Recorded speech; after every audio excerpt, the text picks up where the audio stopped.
la palabra del compañero, digamos, nosotros desde nuestra pequeña organización, los brazos abiertos para poder entrelazarnos con ustedes, con las organizaciones, con las diferentes organizaciones que conforman la Unidad Popular en Uruguay.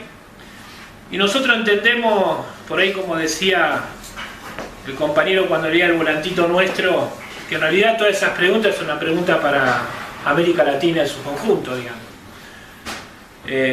La gran riqueza que tiene nuestra gran nación, nuestra patria grande, y cómo es saqueada constantemente, ¿no?, por los grandes grupos económicos, y cómo ellos siguen desarrollando y planificando ese saqueo. Si uno, digo yo, para poder meternos a hablar en algo, pero uno cuando dice todo esto que pasó con el incendio en la Amazonas, ¿no?, que agarró Brasil, Perú, Bolivia, y en realidad uno termina viendo de cómo el gobierno brasilero, digamos, ya hace como 2 semanas atrás, sacó un decreto, hizo un remiendo en una ley, digamos, que permitía que las zonas, los territorios que eran reservas de nuestros hermanos indios podían ser explotadas, digamos, que eran casualmente las que se fueron prendiendo fuego, digamos. Y cómo fue saliendo, digamos, que un puñado de terratenientes fueron los responsables, digamos, de poder de prender fuego lo que tiene que ver con esto que todo el mundo llama el pulmón del mundo, que tiene que ver con la Amazonas, y de cómo ya había un montón de camiones, digamos, llevándose los árboles, llevándose los troncos, digamos, apilados, y que al compás de eso, digamos, en muchas redes sociales planteaban como que, digamos, esa era la cuestión del medio ambiente y la cuestión que era culpa, como que siempre no echa culpa a la humanidad tiene la culpa de que en realidad el recalentamiento global, y en realidad, digamos, es un sistema, y que eso es el sistema capitalista, digamos, ¿no? Ellos tienen todo a su favor, pero van planificando, necesitan más tierra para seguir produciendo, y que esa producción tiene que ver, digamos, no con la agroecología casualmente, sino tiene que ver, digamos, con la agroindustria, y los chabones violentamente siguen ocupando tierra, digamos, ¿no? Y me parece que lo que hay que discutir profundamente es el sistema, digamos, en el cual estamos viviendo, que es un sistema absolutamente salvaje, y que en eso tiene que ver con la disputa en América Latina. Por eso las preguntas, digamos, ¿no? Cuando uno dice en mano de quién está la tierra, bueno, la tierra está en mano de los grandes terratenientes, que tiene que ver con los criollos de cada una de nuestras naciones, pero también tiene que ver con los grandes grupos económicos. Y cuando uno dice, bueno, la Argentina tiene la plataforma marítima más grande, está entre las 10 más grandes, ahora, ¿quién controla el mar en la Argentina? La controlan los ingleses, pero también están los, digamos, toda nuestra riqueza que se llevan de ahí, ya sea la cuestión de los pescados, el petróleo, nuestro gas, todas las riquezas que hay ahí, en realidad se la terminan llevando los chinos, la Comunidad Europea, los ingleses, digamos. En realidad uno es saqueado constantemente, digamos, y esto le pasa a nuestra América Latina. Entonces, por un lado, nos quieren culpar a la humanidad de lo que en realidad la responsabilidad está en un sistema que es un sistema absolutamente salvaje. Ahora, bueno, esto en términos generales. Después está la lucha política, que es lo que va pasando en cada una de nuestras naciones, en cada una de nuestras patrias. Y en realidad, cuando el compañero decía, bueno, digamos, en realidad para nosotros los uruguayos como los porteños, si se quiere, digamos, por ahí con tiempos diferentes, pero es lo mismo, digamos. Es lo mismo que el jujeño con el boliviano, no hay diferencia. Hay más diferencia entre un jujeño con un porteño que el jujeño con un boliviano. Hay más diferencia el formoseño y el misionero con un porteño que el formoseño y el misionero con un paraguayo, digamos, ¿no? O un correntino con la parte inmediata de lo brasilero, digamos. En realidad somos una misma nación, y me parece que la figura de Artigas también implica eso, ¿no? Que en nuestro río metió la cola el diablo y hizo de que haya 2 países, mientras todo esto tenía que ser una misma nación. Y que por ahí también tiene que ser parte esa de la, digamos, de la discusión, digamos, del debate. Digo así cortito como para que después hable el compañero y que nos pueda ahí contar cómo están las elecciones en Uruguay, que imagino que están en otros términos por ahí diferente acá, digamos, por ahí en Uruguay está la posibilidad que la derecha más derecha termine ganando, digamos, más allá de cómo caracterizamos al Frente Amplio. Pero bueno, que acá estamos en un proceso a la inversa, digamos, ¿no? Acá en las PASO lo que se logró, le decía al compañero que lo que nosotros evaluamos, la elección, que el presidente que tenemos dice que las PASO no pasaron, digamos, pero que en realidad fue una respuesta del voto popular contundente de rechazo a un modelo económico, digamos, más allá de quién lo represente, ¿no? Que en este caso lo representa Alberto Fernández y Cristina Fernández de Kirchner, pero que en realidad el voto tuvo que ver con un rechazo absolutamente a un modelo económico que desandó todo lo bueno que hizo el kirchnerismo y profundizó, digamos, el modelo neoliberal económico que en la Argentina viene desde el 75, el 76 para adelante, para poner alguna fecha. Nosotros evaluamos que el kirchnerismo tuvo continuidades y rupturas con ese modelo económico, y que el macrismo lo que hizo fue desandar y profundizar más. Entonces tenemos la deuda que tenemos, digamos, cómo hizo mierda toda la industria, cómo consolidó a los grandes grupos económicos, y que eso fue un rechazo absoluto de nuestro pueblo. Y que decía al compañero López de cómo la Argentina tardó del 76 hasta el 2001 para decir contundentemente basta un modelo económico no liberal, que pasaron, digamos, 76, 4, 80, 24, casi 30 años para decirle basta, y que en esta oportunidad, en 4 años, digamos, el pueblo argentino, digamos, rechazó fuertemente a este modelo económico, y que de alguna manera esa expresión hace muy poquito en las urnas tuvo el mismo sentido, digamos, que la ruptura con el modelo económico en el 2001. Nuestro pueblo en un momento lo eligió expresarlo a los piedrazos en la calle, y esta vez lo expresó contundentemente en las urnas, digamos, pero que el sentido tiene que ver con decirle basta a un modelo económico.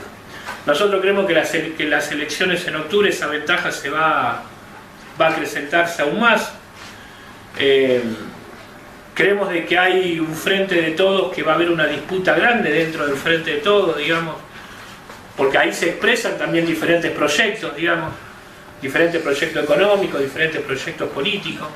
Sí creemos que la Argentina viene de un proceso de capacidad de movilización de nuestro pueblo importante, de nuestro pueblo trabajador, de los compañeros que son parte de la economía social, los compañeros que son parte del movimiento campesino, que hay capacidad de movilización enorme, y que esa capacidad de movilización también va a jugar, digamos, en el proceso que viene. Pero también creemos que la Argentina va a lograr, digamos, con esta elección y con este nuevo gobierno, que va a estar en disputa, que también va a haber un sentido de disputa en América Latina.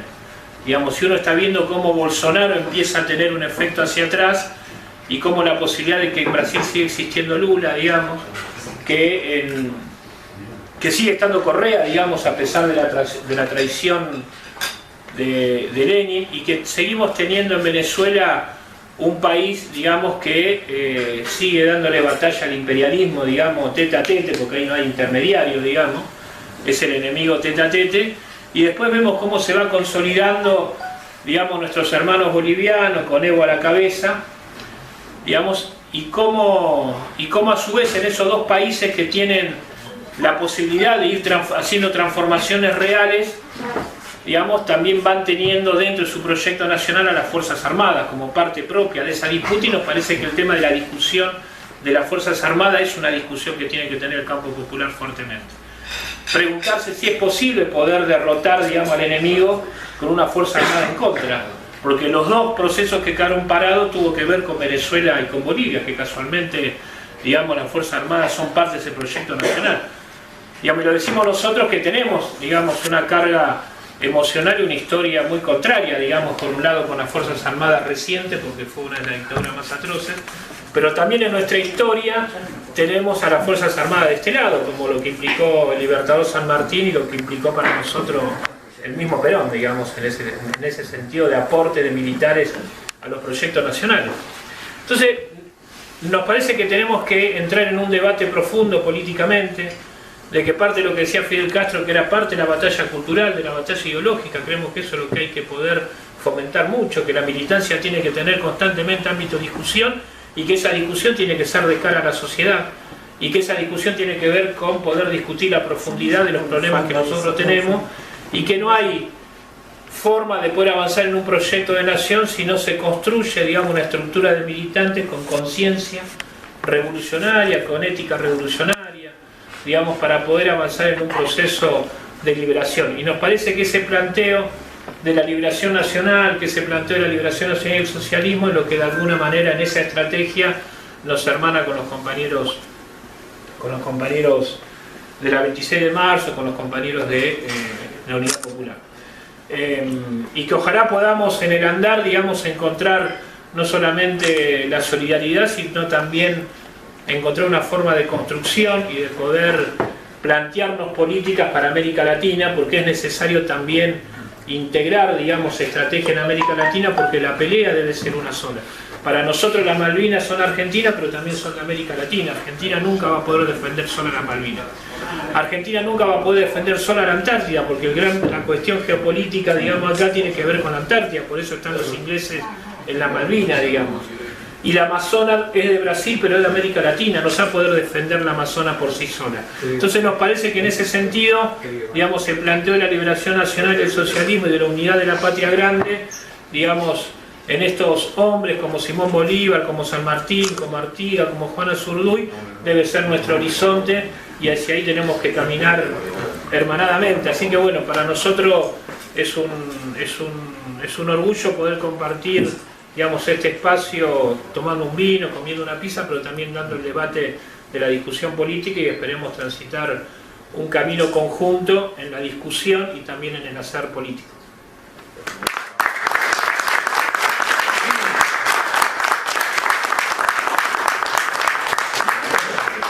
Siempre es para nosotros muy grato compartir este tipo de encuentros que nos permiten, desprovisto de cualquier formalidad, compartir ideas, reflexiones, análisis, pareceres acerca de la realidad nacional e internacional.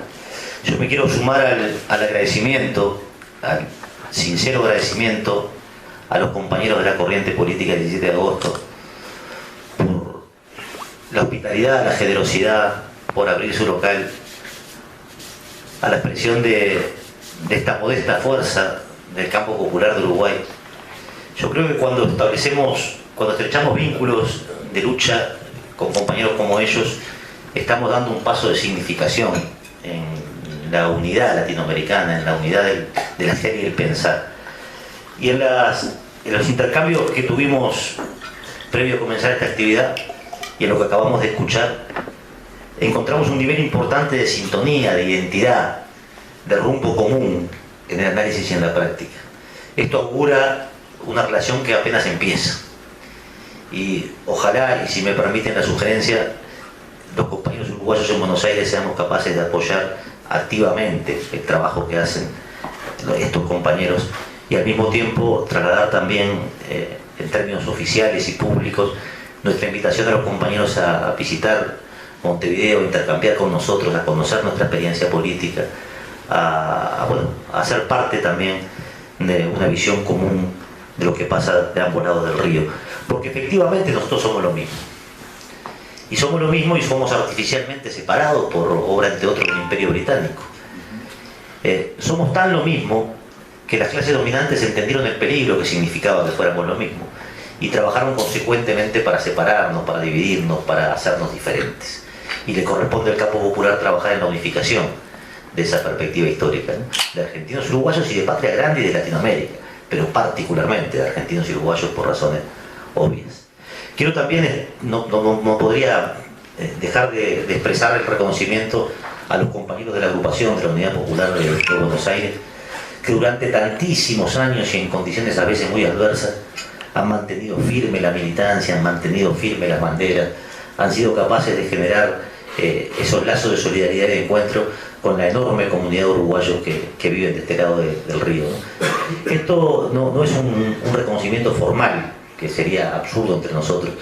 Esto es un reconocimiento a una actitud que nosotros defendemos como valor de identidad en la vida.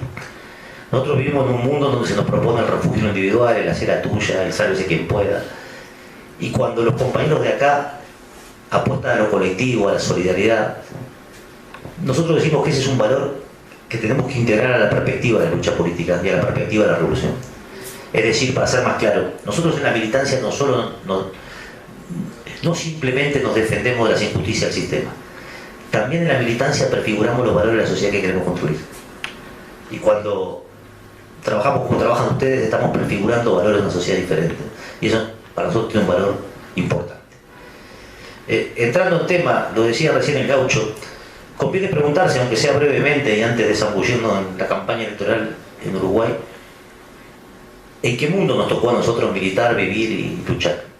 ¿En qué tiempo histórico, en qué coyuntura particular del desarrollo social? Porque evidentemente nosotros somos nosotros y nuestro tiempo, ¿no? Y en la Roma antigua, capaz que todos nosotros estábamos con Espartaco. En la Revolución Francesa, seguramente con Robespierre. Claro. En el 58 en Cuba, sin ninguna duda, al lado de Fidel y los barbudos. Ahora, a nosotros nos tocó ser militantes de este tiempo y pelear para transformar este mundo y esta realidad. ¿Y qué es este tiempo? ¿Cuál es este tiempo? Este es el tiempo del imperialismo feroz. Este es el tiempo de la destrucción de la nación. Este es el tiempo del saqueo de los recursos naturales. Este es el tiempo en donde, al decir de un pensador clásico, el capitalismo es aquel sistema capaz de destruir las dos fuentes de toda riqueza, la naturaleza y el trabajo. En este tiempo hoy, en las costas del Mediterráneo, en lo que dicen que es el mundo avanzado, el primer mundo y no sé qué, se ahogan todos los días hombres, mujeres y niños mientras nos miran del puerto, huyendo de la miseria, el hambre y la guerra que ellos mismos generan. En este continente, acá nomás en Centroamérica, decenas de miles de personas, hombres, mujeres y niños, caminan buscando pan y agua rumbo a la frontera del mundo prometido, para en el mejor de los casos encontrarse con un muro y en el peor de los casos con un francotirador. Hoy queda más claro que nunca. Cualquier mirada atenta al mundo de hoy demuestra con una claridad incontrastable lo que el compañero señalaba. El capitalismo solo puede ofrecer a la humanidad la reproducción sistemática y ampliada de la injusticia, la desigualdad, la miseria, la muerte, la guerra. Y nosotros tenemos que ser capaces de darnos cuenta que ese es el enemigo que tenemos que enfrentar en cada una de nuestras realidades para construir un mundo distinto. En Uruguay,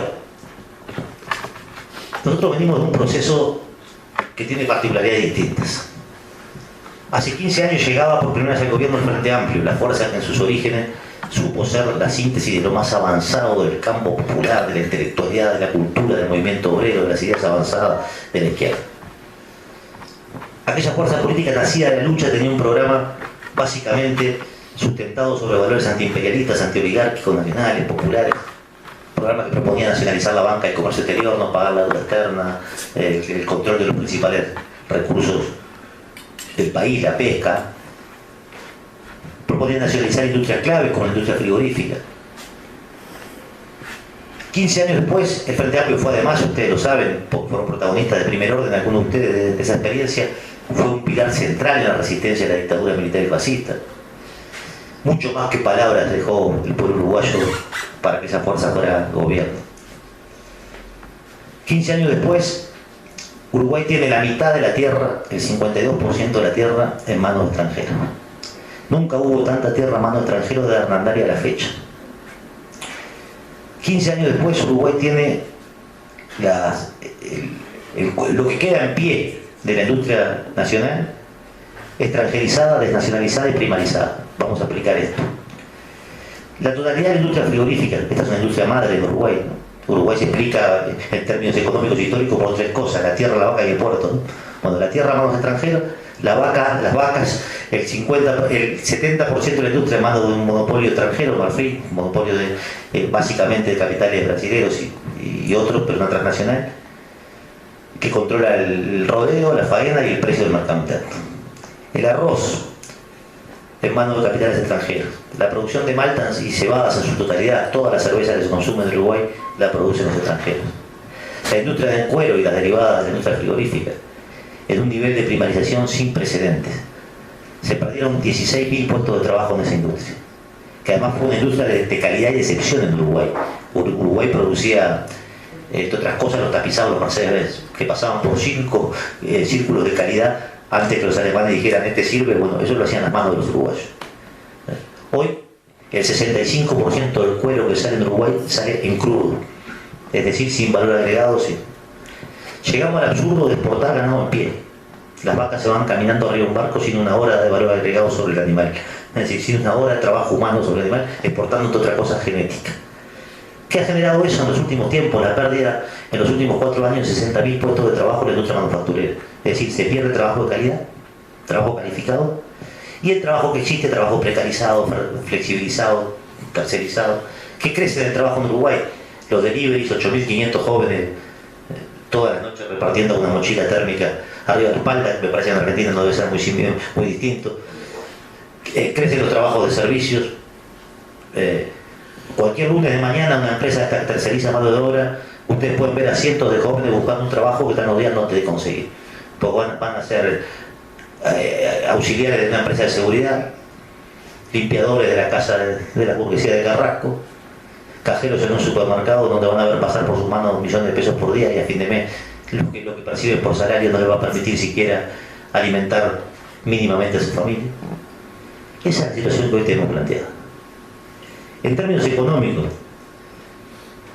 este año se van a pagar 2.000 millones de dólares de intereses de deuda externa. Un flagelo terrible que golpea fuertemente cualquier camino de desarrollo autónomo, independiente y soberano del país. Para nosotros el problema de la soberanía es un problema central. Cuando uno dice tengo tierra nacionalizada, lo que debe decir es tengo tierra desnacionalizada. Es decir, pierdo control sobre la estructura productiva de uno de los principales recursos. La soberanía es la base a partir de la cual uno puede proyectar un modelo de país diferente. Si yo no controlo el puerto, no controlo las vacas, no controlo la tierra, no controlo la banca, no controlo el comercio exterior y encima voy por el camino de la liberalización económica, ahora se anuncia un TLC, está en discusión con la Unión Europea, esto es el golpe de gracia contra el trabajo nacional.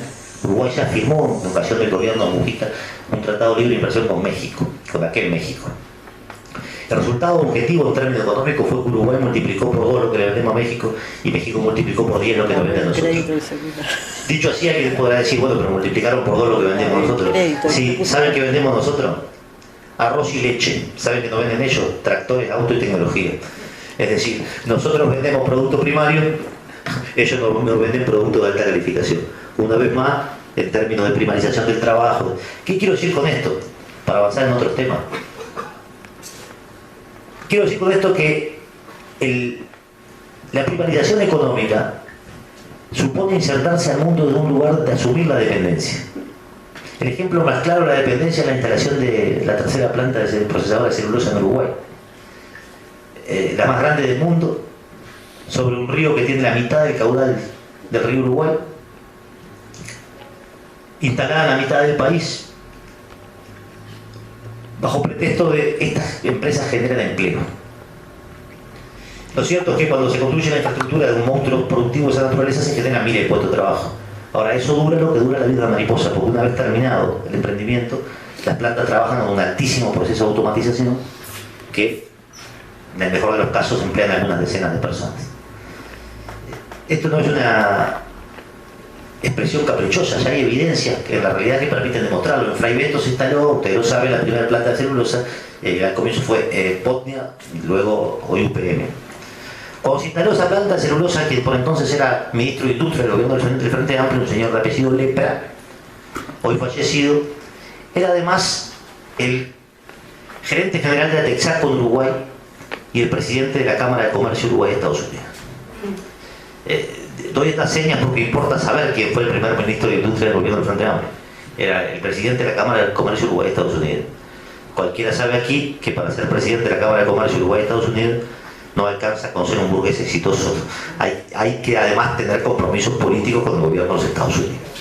Bueno, este hombre en ocasión de la inauguración de UPM dijo, ahí están los diarios, se puede googlear esto, Fray Beto se va a convertir en un paraíso productivo con abundancia de empleo.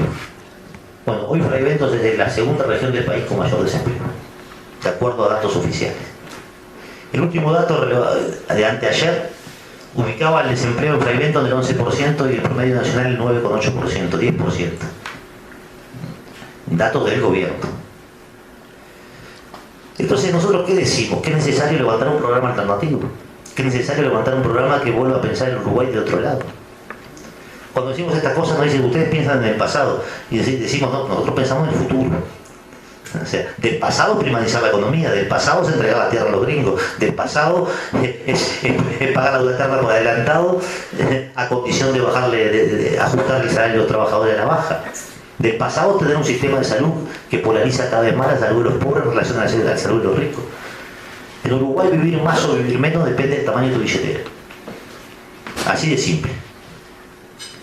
Todos los días hay una noticia en la televisión que da cuenta de alguien que tiene que ir a la justicia a litigar en un juicio para que le otorguen un medicamento que consideran de alto costo y que es imprescindible para mejorar su calidad de vida y en algunos casos hasta para prolongarle la vida. Porque los recursos nacionales no dan para asegurarle que lo que la ciencia ha avanzado en materia de la industria farmacéutica esté al servicio de la humanidad y no de las especulaciones de los laboratorios. Nosotros decimos en última instancia que el programa alternativo tiene que recuperar soberanía, tiene que romper los lazos de dependencia, tiene que generar espacios de integración razonables y digamos de integración no solo económica sino política y cultural con los pueblos de la región. Nosotros decimos que los 3 o 4 elementos centrales que hacen a la vida de la población trabajadora en Uruguay son los mismos de siempre: salud, trabajo, educación, vivienda y algunos problemas nuevos derivados de la crisis como los problemas vinculados a la violencia social, en fin. En cada uno de estos temas nos parece que ha fracasado la política del gobierno y en ese sentido se le ha abierto el camino a una restauración, digamos, por la derecha, ¿no? Y esto hay que evitarlo, hay que trabajar para fortalecer a la izquierda. Nosotros creemos que el camino que permita detener el avance de la derecha de la región nunca es el camino de lo menos malo, sino el camino de fortalecer las organizaciones populares. Fortalecerlas en todos los planos, en el plano electoral, pero también fortalecerlas en el plano de la lucha en todas las dimensiones, porque al ajuste que se viene y a la primarización económica que avanza y a los intentos del imperialismo de apoderarse de los recursos naturales, solo se lo puede enfrentar con un pueblo organizado, con un pueblo luchando y con organizaciones políticas fuertes que también tengan representaciones institucionales fuertes, como lo tuvimos nosotros con un solo diputado en el último periodo del Parlamento, generando algunas iniciativas de mucho impacto a las que vamos a referirnos brevemente. Pero decíamos, trabajo precarizado, salud polarizada, educación pauperizada, cada vez se destruye material y conceptualmente la enseñanza pública y sobre la base de la enseñanza pública se desarrollan lujosos centros de enseñanza donde los hijos de los trabajadores no pueden ir. Los problemas de la seguridad ciudadana que empiezan a plantearse en Uruguay con una fuerza increíble a partir de la imposición mediática de una suerte de morbo por la violencia que determina que en el último año aumentara 100% la cantidad de segundos que utilizan los informativos televisivos para difundir episodios violentos, casi siempre estigmatizando a los pobres, ¿no? Operativos policiales que patean puertas de los barrios de los trabajadores, de los sectores populares, y nunca le patearon la puerta a los Pemenas o a los Duchos, a los que se llevaron una fábrica al hombro en Uruguay sin ningún problema, a los que hicieron con la plata del Estado lo que quisieron, ¿no? Esos siguen siendo señores como toda la vida, y la policía y el ejército termina militarizando barrios. Tenemos una guardia republicana que es una fuerza policial militarizada, que ha comprado tanquetas rusas y con esas tanquetas entra a los barrios. Una cosa increíble de ver, ¿no? Lo que Jorge conoce bien el Cerro, en fin, ver en el barrio donde antes veíamos trabajadores todos los días, ver tanquetas de policía entrando y saliendo, una cosa que ese no es el Uruguay que nosotros imaginamos ni pensamos. Entonces cuando decimos que en ese mismo barrio yo dormía con la ventana abierta, cuando había chimenea, fábrica, trabajo y no sé qué, me dicen eso es el pasado. No, eso es el futuro, porque si eso es el pasado, ¿cuál es el presente? ¿No? Enrejar hasta el 5.º piso del edificio, tener un policía en cada esquina. ¿Y qué resuelve eso? Nada, porque no hay todas las sociedades que avanzaron por el camino de la represión y la militarización contra los sectores populares lo que hicieron fue reproducir el espiral de violencia. Y entonces la pregunta es aquella que se hacía aquel autor del que escribió la ideología de masa del fascismo, que se preguntaba, no hay que preguntarse por qué los pobres roban, sino que lo que hay que preguntarse es por qué los pobres no roban. Lo que hay que preguntarse es por qué alguien que tiene una existencia miserable, que vive que es permanentemente estigmatizado por la sociedad, que se lo condena a vivir en la miseria, que está en la calle, que etcétera, etcétera, ¿por qué todavía no respeta el bien ajeno? ¿Hasta dónde tenemos instalado una cuestión que no? ¿Por qué tiene que respetar el descalzo, el calzado del otro? ¿Por qué tiene que respetar el que duerme en la calle, la casa tapiada por un especulador inmobiliario que en Uruguay determina que un mono ambiente 34 metros cuadrados cueste $100.000? Entonces, ¿quién determina el precio del metro cuadrado de la construcción, por ejemplo? ¿El Estado del interés social y popular o lo determina Donald Trump o alguna de las grandes empresas constructoras, negando el acceso a la vivienda a los sectores populares e incluso a los que tienen trabajo y trabajo calificado? Porque el acceso a la vivienda en Uruguay es un drama. Bueno, nos metemos en materia de los proyectos presentados y las cosas que hemos hecho desde la bancada, que ha hecho sobre todo nuestro compañero Eduardo Rubio, que ha demostrado una capacidad de trabajo extraordinaria. Cuando llegamos al Parlamento pensaban que íbamos a estar todo el día con la espoleta de Granada, la boca así, ¿no? Y luego propios y ajenos se empezaron a dar cuenta que además de ser duros en la crítica, éramos capaces de proponer cosas con sensatez que obligaran a un debate. Ahí aparece el Plan Nacional de Vivienda Popular. ¿Qué nos planteamos nosotros? Que el Estado tiene que asumir el rol de cumplir con el precepto constitucional, que en Uruguay es el artículo 45 de la Constitución, que establece que la vivienda es un derecho humano, que la vivienda no puede ser una mercancía, y que quien tiene que asegurar eso es el Estado a partir de un Plan Nacional de Obra Pública. Este proyecto nacional de vivienda, sinceramente, compañeros, nos sorprendió, generó un movimiento en todos los departamentos del país, movilizaciones a nuestra escala importantes, una presión que determinó que la Cámara de Diputados, que tiene 99 diputados, le digo para los compañeros que pueden no conocerlo, no tenemos uno, terminara votando el proyecto con la barra llena como nunca antes en este periodo parlamentario, y lo deriva al Senado. En el Senado hay una serie de modificaciones, lo licúan, pero en fin, la presión popular obligó a colocar ese tema arriba de la mesa. ¿Qué planteaba el proyecto? Destinado a los sectores que ganaran hasta media canasta familiar, esta es la mitad de la clase trabajadora uruguaya, una modalidad de repago de la vivienda a 25 años con el 10% del ingreso familiar. Esto se nos decía, esto es muy poco, con este dinero la gente no puede ser que pague tan poco por su vivienda. Y nosotros decimos, quien dice que es poco es porque nunca vivió con el salario de un trabajador, porque no sabe lo que quiere decir en Uruguay alguien que gana 20.000 pesos uruguayos, 2.000 pesos, el 10%, significa muchísimo. Muchísimo. Y además, si el Estado es capaz de exonerar por cifras multimillonarias en dólares de capital transnacional para que ponga una empresa, si el Estado es capaz de exonerar a los bancos, porque en Uruguay los bancos no pagan nada, ¿cómo no puede financiarle la vivienda a los trabajadores, a los jóvenes, a la gente que además la va a pagar mes a mes? Ni siquiera estamos hablando de vivienda de emergencia para sectores ultra sumergidos, a los que habría que sacarlo de... En Uruguay hay 250.000 de uruguayos viviendo en asentamiento irregular, en Cantedrile, que decimos nosotros. Bueno, ni siquiera ese sector al que hay que hacerle vivienda y mejorarle. Estamos hablando de los trabajadores. Estamos hablando de un individuo que se levanta todos los días, póngale usted a las 6 de la mañana y va a trabajar 25 jornadas al mes, y cuando termina a fin de mes no puede pagar el alquiler. Es inadmisible luego de un proceso económico, de crecimiento económico que Uruguay tuvo sin precedentes, producto del precio internacional de lo que exportamos. ¿Dónde fue a parar esa riqueza? La pregunta que se hacían, ¿quién tiene la riqueza?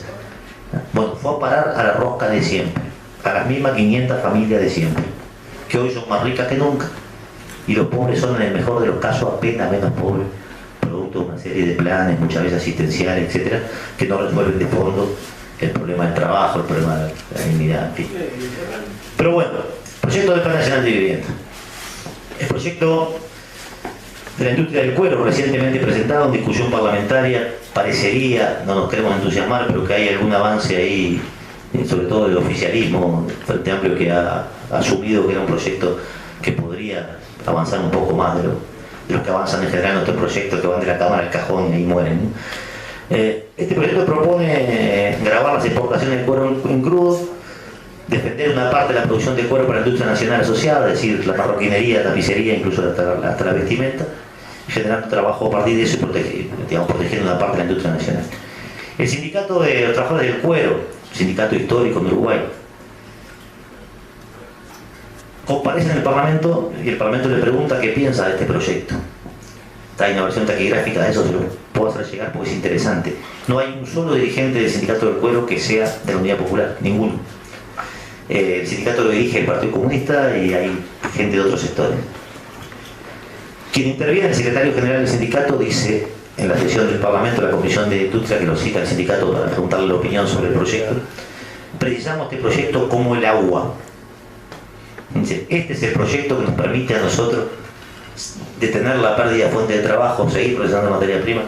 Bueno, nosotros la verdad que nos sentimos, ¿no?, si empalmamos con el sentimiento de los trabajadores que querían defender su trabajo. Otros proyectos, no voy a recorrerlos todos, seguramente aburriría, pero uno que tiene mucha importancia en estos días. Nosotros, y cuando llegamos al Parlamento, dijimos, ¿qué es lo primero que tenemos que hacer acá? Llegamos 1 de marzo, dijimos, ¿qué hacemos este mes? Mientras se ubicaban los compañeros en ese coso ahí, ¿cómo hacían? ¿Qué hacían? Se perdían algunos ahí adentro. Ciertamente había que preguntar para dónde ir, porque, y además como estábamos solos, nadie nos daba mucha orientación. Dijimos, lo primero que hay que hacer acá es presentar un proyecto que recoja la tradición más de fondo de dónde venimos, que honre a los compañeros que dieron la vida para que Uruguay y para que el continente y el mundo tuvieran una perspectiva socialista. Y presentamos un proyecto para derogar la ley de impunidad, esta ley terrible, ¿no?, que compañeros conocerán, pero que permite la impunidad total sobre los crímenes del terrorismo de Estado. Esa ley duerme con el sueño de los justos en los cajones, y sin embargo todos los días en Uruguay aparecen noticias nuevas en este respecto. Hace unos días atrás volvió a aparecer en el fondo del cuartel 13, batallón 13, los restos de otros compañeros desaparecidos. 15 años después de llegar al Frente Amplio, han aparecido 5 restos de compañeros desaparecidos. Fernando Miranda, Julio Castro, Eugenia Chávez Sosa. Este último compañero o compañera, que habrá que esperar los estudios para saber quién es. Nosotros nos parece que esta es una deuda de fondo, que no es cualquier cosa. Acá no hablamos de plata, acá no estamos hablando de presupuesto, acá no estamos hablando de orientación económica. Estamos hablando el otro día, madres y familiares de niños desaparecidos, lo que acá serían las abuelas de Plaza de Mayo, por decirlo de alguna manera, nos mandan una carta diciendo, bueno, ¿qué va a hacer cada partido si es gobierno en torno a este tema? Nosotros le dijimos, si de nosotros depende, vamos a dar vuelta hasta el último terrón de tierra que haya en el último cuartel del último lugar del país, hasta que aparezca el último de los compañeros desaparecidos. Porque eso es lo que corresponde hacer, no otra cosa. Eso es lo que tenemos que hacer. Nosotros lo decimos sinceramente, cuando alguien tiene algún tipo de responsabilidad política y orienta a otro en el que hacer, tiene que ser muy responsable de lo que hace. Acá hay gente que, una generación entera de compañeros y compañeros, los mandamos a luchar por un país diferente. Los mandamos a enfrentar, ¿no? Compañeros murieron peleando por un país diferente. Nadie murió para ver a Tabaré Vázquez abrazado a Bullo por el campo de Anchorena, ni a Mujica arrodillado frente a los finlandeses, ni a Huidobro al lado de los torturadores comiendo asado. No era para eso. Podemos discutir si era por la nacional revolucionario, si era marxista-leninista, si era... Ahora, que nadie murió para esto, eso está claro, era para otra cosa. Nosotros tenemos que meternos ahí. Algunos van a medir sus éxitos electorales en función de la cantidad de dinero que inviertan. Tanto dinero, tanto diputados. Nosotros vamos a medir nuestros éxitos electorales en función de la cantidad y calidad de organización que seamos capaces de desplegar. Ahí está el éxito, ¿no? En cuánta gente seamos capaces de organizar en cada rincón del país y allá de fronteras como en Argentina también. Y en ese sentido nosotros no podemos hacer otra cosa que motivarlos a seguir el camino de la organización, de mejorar los aspectos que aún tenemos débiles para hacernos más visibles, para difundir mejor nuestras ideas, para interactuar más con los compañeros que luchan y tenemos sintonía de ideas en Argentina, para avanzar en ese sentido. Y luego, y ahora sí finalmente, acá se planteaba el problema del proyecto de fondo. Y ahí podrá haber especificidades, particularidades, compañeros que de cada uno de los lugares lo vean de un modo u otro, pero creo que tenemos una coincidencia en común y esta es la central. Es que hay que avanzar en la perspectiva de superación del capitalismo.